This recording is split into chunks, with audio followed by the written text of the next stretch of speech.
G'day guys, welcome to another layout. Now this is, or my channel, whatever you'd like to say. Now I have had a few people say to me that starting off with a white background scares them. How do I do it? Honestly, practice. The answer is practice. Now I decided today that I was going to start off with a white background and really try and get into it and do some stampy stuff. I haven't done any stamping for a while. This is my new stamping platform, and if you have been here for 5 minutes, you will know that I'm not a stamper, but I'm getting better because practice makes perfect.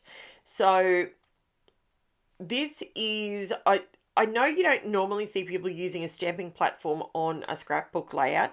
It's more of a card thing. But I find that I'm still such a newbie with stamping that this is something that really helps me get a nice crisp image. So I am using the VERSAFINE CLAIR inks, and I will have them all the colours listed below. I absolutely love them.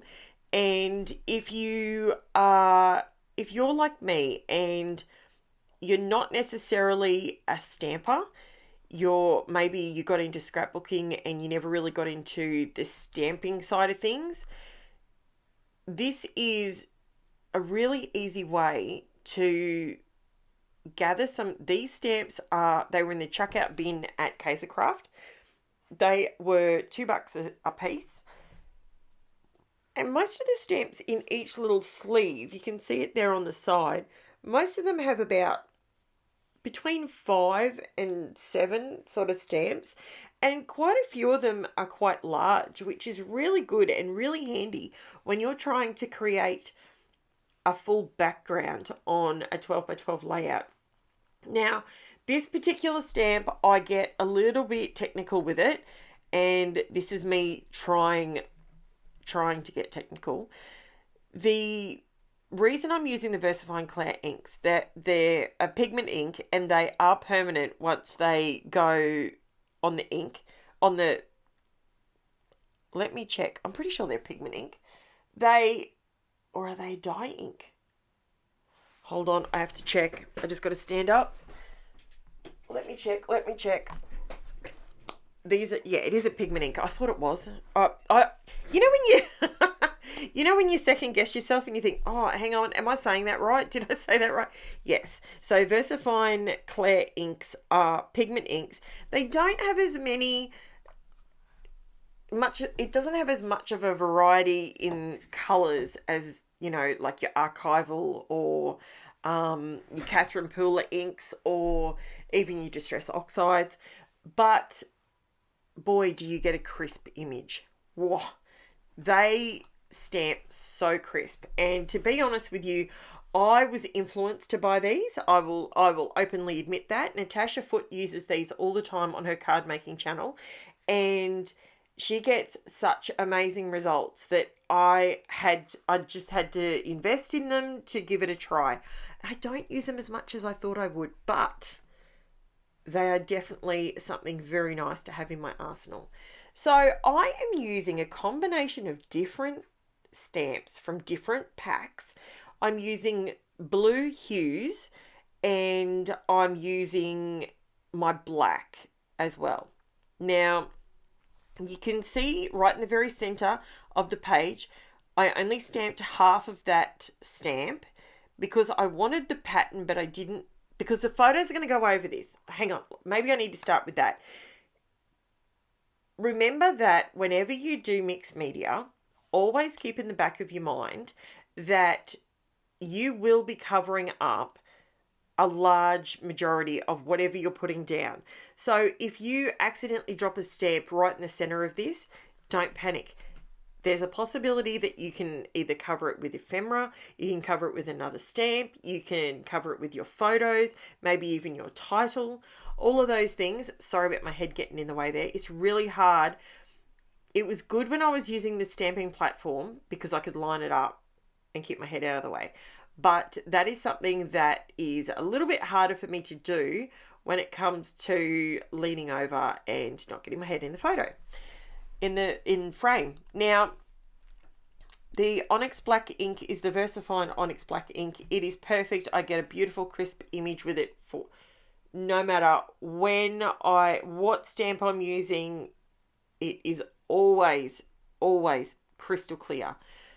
Now, I thought I wanted to use some of these squares. These are the new ones to me. They were Uniquely Creative mixed squares. I put it right in the center there because I knew I was going to cover that up anyway, and I didn't like it. So I decided to come back, and I thought, you know what I really need to do? I need some smaller pieces to fill in. Now that is a good little trick when you're doing something like this and you're trying to fill in the space. Now I am doing first, second and third generation stamping here with these little stars. And I then decided to go to my little collections that I have off to the side. Some of them are TEMU, some of them are from the VICKIE BOUTIN. What's it called? I wrote it down. Where'd you write it? VICKIE BOUTIN. Where are you? I wrote it down. Okay, maybe I didn't write it down. I think it's called Winter Wishes or something. Oh, there it is, VICKIE BOUTIN. I found it. I just wrote VB instead of the full thing.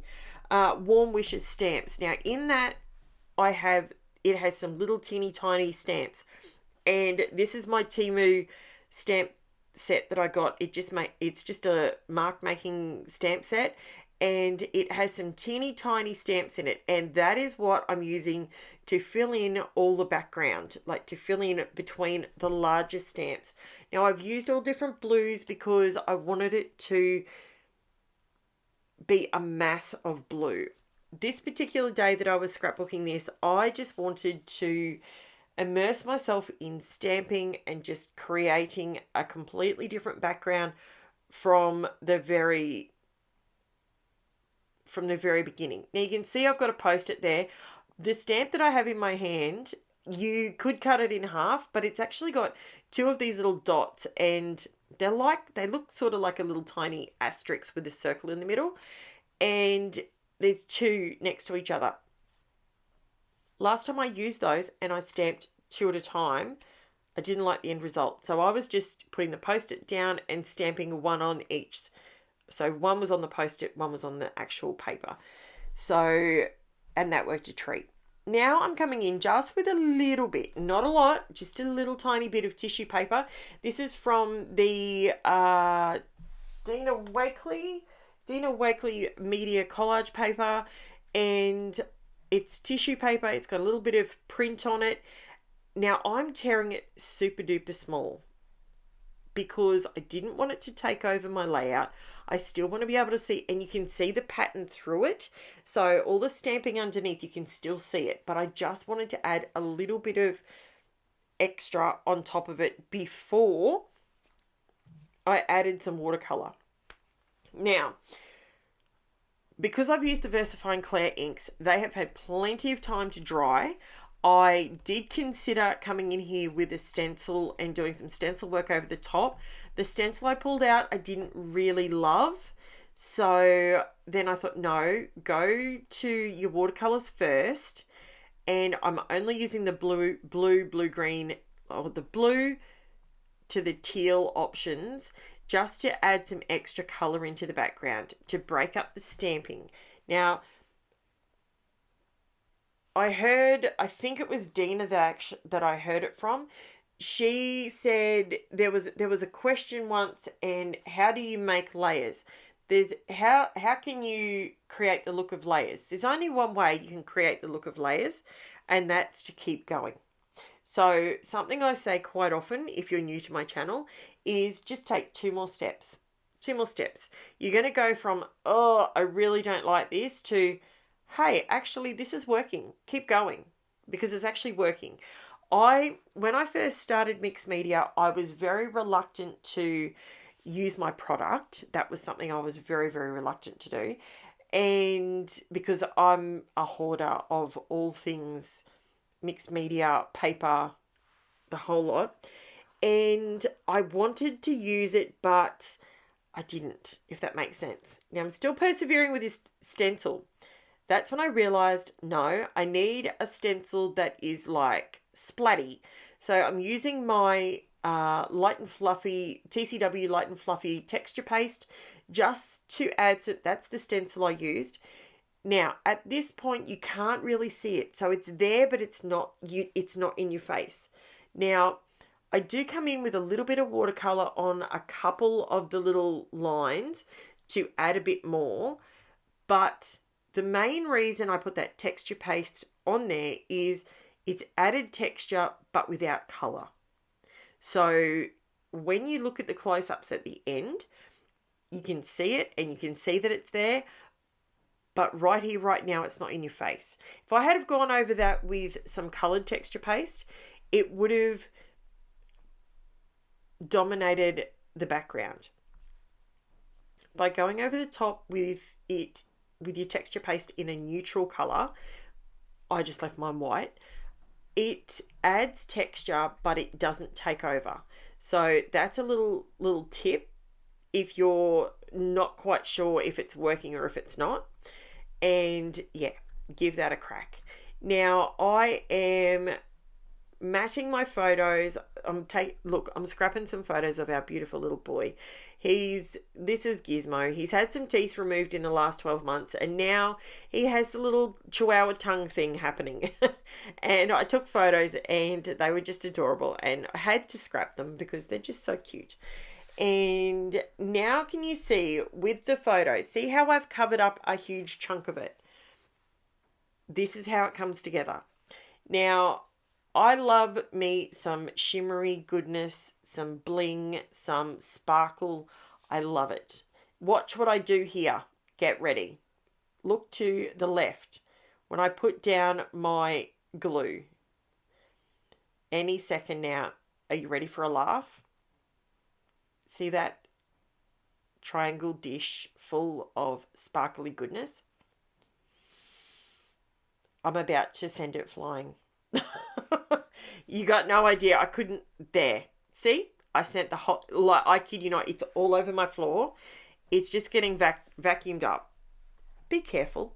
If you fill a plate, or in my case, I use these little triangle, I call them bling dishes. I don't know what you really use them for. But when you swish your flat back pearls or your bling of any description, when you swish that around, it actually flips them over, being the shape of the dish. It's perfect. Just don't drop your glue in it, because if you do, you too, like me, will be picking up sparkly bits forever. Luckily, there wasn't glitter in it. That's all I'm going to say. Not that I ever do that, but I'm glad I didn't. So I'm going around, I added some sequins, I added some black, I added some black with some blue flecks through it. I then added some, it's a silver, but it's a blue silver. So it's a very ice looking color. And I'm going around with some flat back bling. I get that from AliExpress. If you really want to know, in case you want to know, I did realize after the fact that I do have the Pink Fresh Studio bling, and I could have used that on this layout. I might even go back and put some on there actually. Even though it looks like I've put so much on here, you guys probably think I'm crazy, but I love, love, love looking at my layouts with lots of sparkly texture and color and shimmer. I love all of that. That's what I like when it comes to scrapbooking. So sometimes I do a more subdued sort of look. You know, I might use more classic neutral colors. I love those. Actually, to be completely honest with you, the layout that I did after this one, so it will go up the day after this, I did exactly that. I used Minte papers on that one. So, yeah. So there you go. Just because you look at this and you think, oh, does she ever do anything that's not mixed media? Yes. Do I only ever use bright colors? No. Do I do monochromatic layouts? Absolutely. I like to use all sorts of things. Now I'm coming in with some liquid pearls, and I'm using 3 different colors. I'm using where am I? Periwinkle, Deep Water, and Brilliant. And these just add something extra to the layout. I know at the moment it looks very...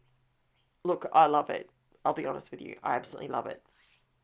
The title, I used my American Crafts, the Paige Taylor Evans titles. They are called Happy Life. They're thickers and they're Happy Life. You get white on one side and a bluey purple on the other side.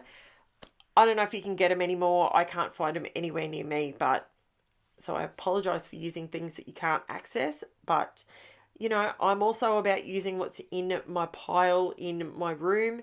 I have got so much stuff I could probably scrap for I don't know how long before I had to buy things.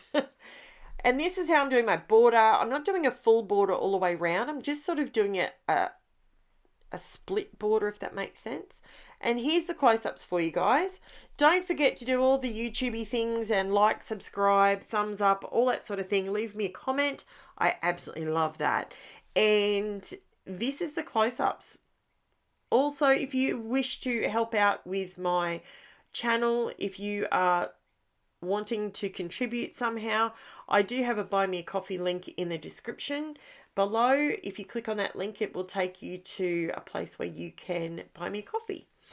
Now, which I appreciate immensely. For anyone that contributes, that is super helpful for me.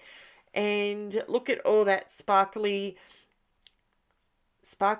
stencily goodness. Stencils, stamps, a little bit of texture from the tissue paper, and see how it just all comes together. Give it a try. Trust me, give it a try. You may absolutely love it. So thank you so much for watching, everybody. I genuinely appreciate each and every one of you. If you've stuck it out this long, thank you so much. And I will be back tomorrow with another video on the channel. Thanks, guys. Bye for now.